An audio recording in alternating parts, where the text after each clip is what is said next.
together each day. Where there's a will, there's a way.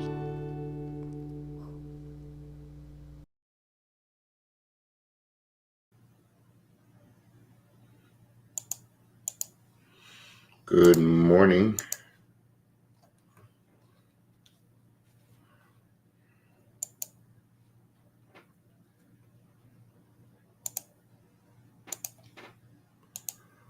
I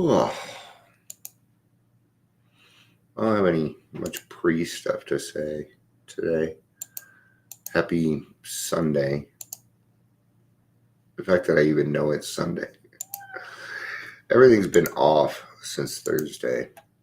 So then we had football yesterday. It threw me off even more. And I did laundry yesterday. That threw me off even more. So what am I going to do with my Sunday? That is the question. That is the question. What? Seriously, dude. Enough. God. Whine of cats. Whine of cats. Hey, it's a whiny cat. So we're going to be in a day at a time today, which is Hazelden literature and approved AA literature. Hazelden literature is being approved by AA, which is a good thing because Hazelden does a lot of great things. So, yeah, good stuff. So,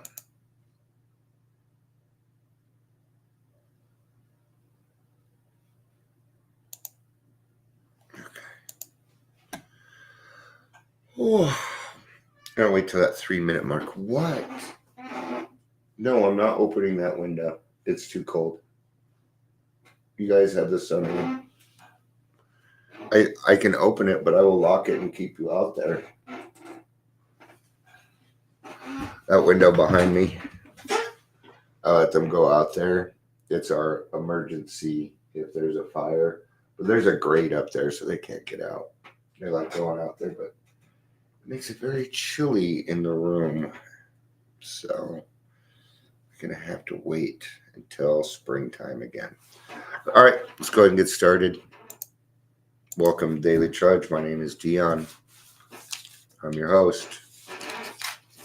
Always have been, always will be.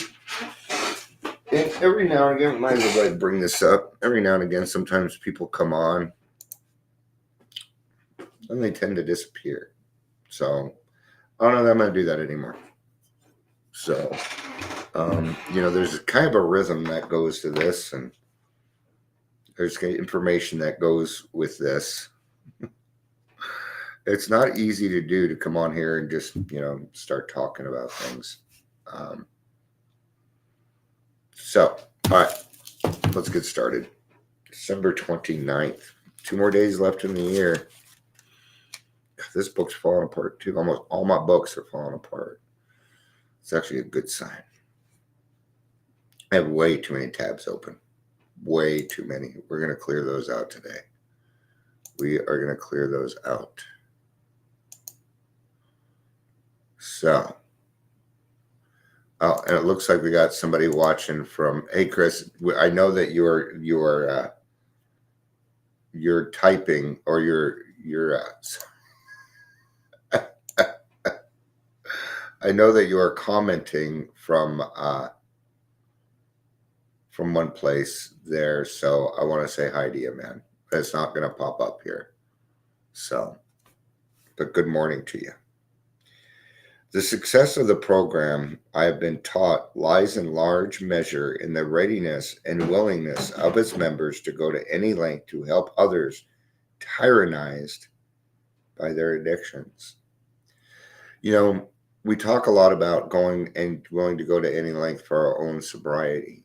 Will we go to any length in order to help somebody else to obtain sobriety? Would you? Because that's part of it. That's part of it. I've been hearing a lot a lot of excuses not to attend AA meetings lately. Now, there are some reasons that are extremely valid. So, but when we're perfectly capable of going to meetings, it kind of reminds me of the guy that was caught in a storm that was flooding his hometown, and he's sitting on the porch, and the police drive by and they say, "Hey, there's a flood coming. You need to get out of here. Hop in." And he's like, "No, God will take care of me." The water rises a little bit more, and he's up on his he has to go up a little bit more on his, I want to say roof, because the roof's the last part. So he goes up on his he has to go up a little bit higher on his deck. We'll just call it a 10-foot deck or something, right? And a boat comes by, and he's like, "Hey, God, can you please save me from this storm? Can you please save me from this storm?" And a boat comes by, and he says, "Hey, there's a flood coming. Hop in the boat. We got to get out of here. God's going to take care of me." Water keeps rising. Now he's on his roof. He's like, "God, can you please help save me from this flood?" And a helicopter comes by and, "Please grab the ladder. We need to get you out of here or you will die." "No, thank you. God will take care of me." Well, you know what happens next? Well, he dies. Right? He's talking to, who is it that's at the pearly gates? I don't know.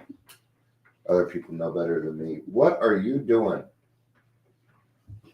Hold on. I got to check something, because when a cat is scratching like that, it usually means that they're peeing in it. Yeah, get out. Get out. What are you doing in it? All right. You're doing nothing. Go for it. Here you go. You can go ahead and do that. I don't care. He goes up to the pearly gates and he's like, "Why didn't you save me? I have all this faith and I believe in you and stuff." Because I don't have better words. And he says, "Well, we sent you a car, a boat, and a helicopter, but you didn't take it." And so, if we're going to use things like, "Well, that's just not working for me," and things like that, that is going to be an excuse in my mind. Because, see, I would have done anything to get my alcohol. Anything. I was willing to go to any length to get my alcohol. But when it comes to helping ourselves, saving ourselves, we tend to get a little lax. See, just because God has provided something and it is not according to your specification doesn't make it wrong. And to determine that a meeting, or because it's Zoom meetings,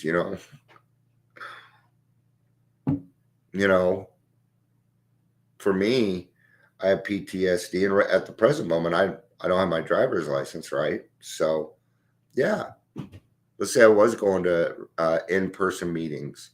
Well, and I didn't lose my license for any fault of my own. I gotta say that first. Somebody else screwed up bad, but it's just part of life. Anyway, right? So yeah, I would be willing to go to Zoom meetings. I mean, it is that willing to go to any length. I don't get to decide. I ask God for these answers, and then we can't determine where those answers are going to come from. That is a type of control. Okay. Now, so we got to be willing to go to any length in order to get what it is that we need to do. And that includes helping other people. Are we willing to go to any length? Quite often I see God place a problem in front of people and they act like it's not their problem and just let others try and take it over. Happens quite often. Well, that's not problem. That's an outside issue, not my problem. But yet God presented it to you.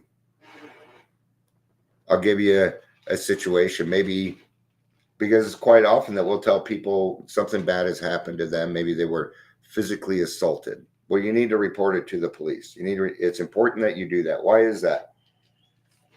Because maybe you're a forgiving person and you can move on or whatever.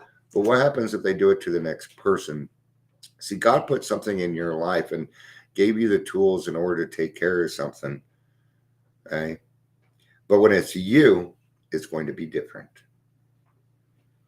When it's your turn to report, when it's your turn to take an action upon something that you see as incorrect, and you put no action into it, inaction has the worst consequence. Even a bad action is better than no action, because maybe it'll lead you to a learning lesson. But no action is going to lead to nothing.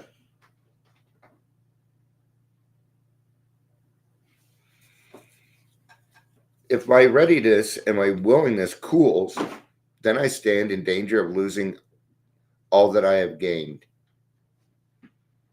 Alcohol can take it back in a month. Okay. Now, because you had a slip doesn't mean you lost everything. You had a slip, you came right back. That's more progress than it really is a slip. So, I must never become unwilling to give away what I have freely. You're not putting freely in there. Freely.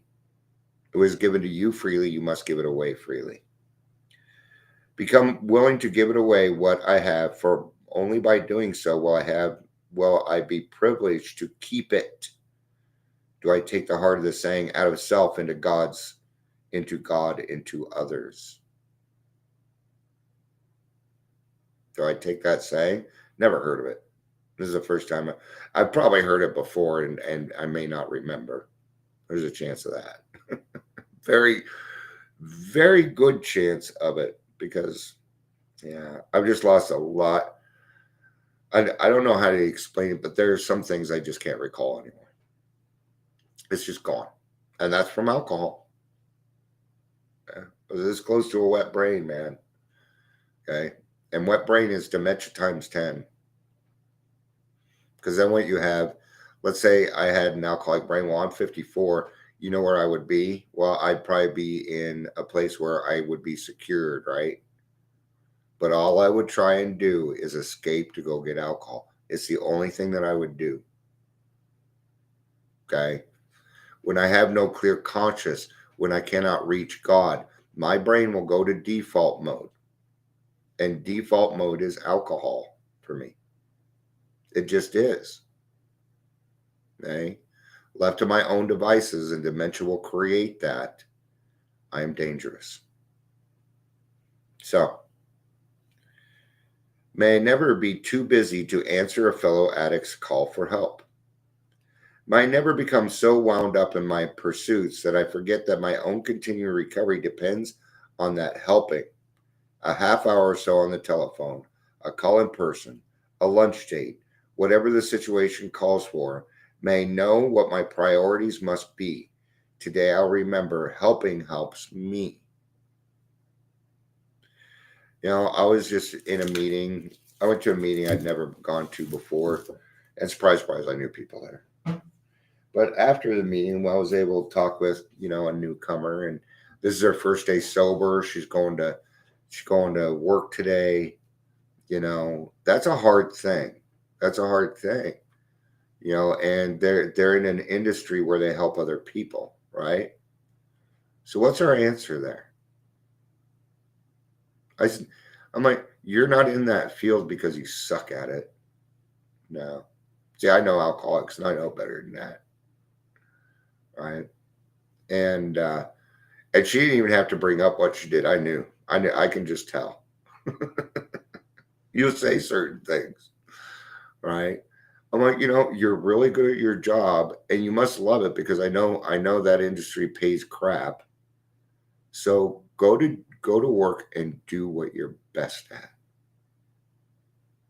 Making other people happy. Yeah. Go and be the clown. Go and have a good day anyway. Because they had done something that was embarrassing. Okay? They had done something, and they're embarrassed. I get that. I've been there. That humiliation that comes with our drinking. The stigma doesn't help much. There's a lot of stigma out there. Woo! It's funny because the stigma isn't really coming from outside sources. It's coming from inside. Stigma is a closed mind. It's a closed mind, right? That's what stigma is. So, all right. Well, I think that's going to be it for this one. I've been making these a little bit shorter lately. Not on purpose. I haven't been feeling overly inspired. And that's usually when I go, usually when there's people chatting and stuff. But man, I just feel like I have zeroed out lately. So it goes through this. By February, there'll be 4 or 5 different people coming here. You know, aside from my regulars, aside from my rewatchers and regulars and stuff. So, because a lot of people are just there. It's, you know, I got to wait till the holidays over, and my patience level for that has just become kind of nil. I haven't been able to get anything done. Well, that's not true. I got several things done this month. So, yeah, I'm excited that we're going to be. I was thinking next week I was going to go tour, but I don't have my driver's license, so I can't go do that. Of course, somebody could always volunteer to pick me up and go with me. Maybe I'll present it to the group, see if somebody wants to do that, and maybe I can just go with somebody. Because we're going to need more people. Just met another person that was in a meeting, and they were taking meetings to this treatment center. But there are some things that went really, really wrong. We're just going to keep it at that. I'm not even going to bring up the company. It just doesn't matter. But what I see there is somebody trying to help and run these AA meetings. I'm like, I'm getting ready to do it, and you're more than welcome. You know, we have a new detox coming, and we're going to need people to run AA meetings. You bet. And seeing this excitement coming up, that people were like, yay, we have somewhere to go to work on drunks now, because it hasn't been available to us here. And we live in a big town, but there's no detox.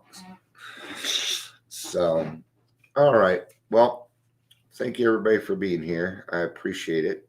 I hope you have a great day. I love you. Peace out and have a day.